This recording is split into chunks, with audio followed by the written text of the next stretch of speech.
Michael McVey here. As you may know, the state of Michigan requires entry-level teachers to have a solid understanding of the nature of online learning and, as a very minimum, have experience in creating online learning assignments. For the last several years, students in our initial teacher preparation program have been creating online learning experiences using Moodle. They received their course shell, their own course shell, and filled it with their own plans and digital resources. They were also required to have students taking the online unit do a minimum of 2 assessments, one formative during the lesson to see if they were understanding what was going on, and one summative. No other guidance was provided regarding the assessments. Last year, as part of the EDMT 653, I had students begin the analysis of the online assessments the teacher candidates were doing. I used this analysis to eliminate the noise in the data, for example, creating a clear typology of assessments.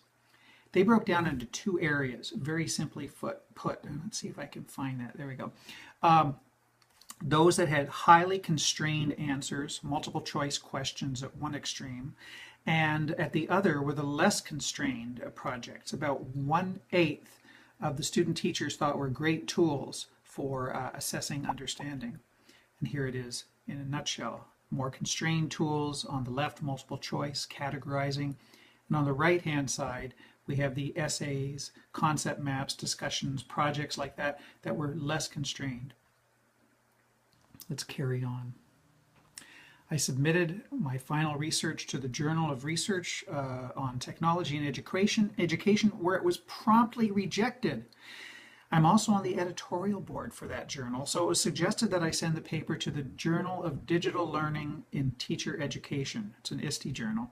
The 2 reviewers there loved it, so I'm going to provide you with an early draft to look over.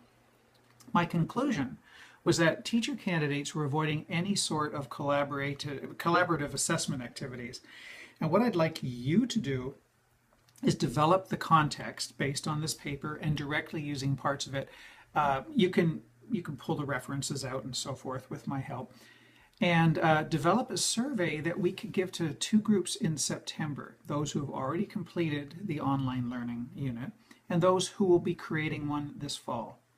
The survey would help us figure out if they see the value in collaborative assessments or if they had other reasons for not using them. Was it the teaching of the unit, the limitations of Moodle, or had they just not yet learned to see the value in collaborative activities? Once this class is over, I'll implement the survey, and I hope to have data to share at a major technology conference in Washington, D.C. this November.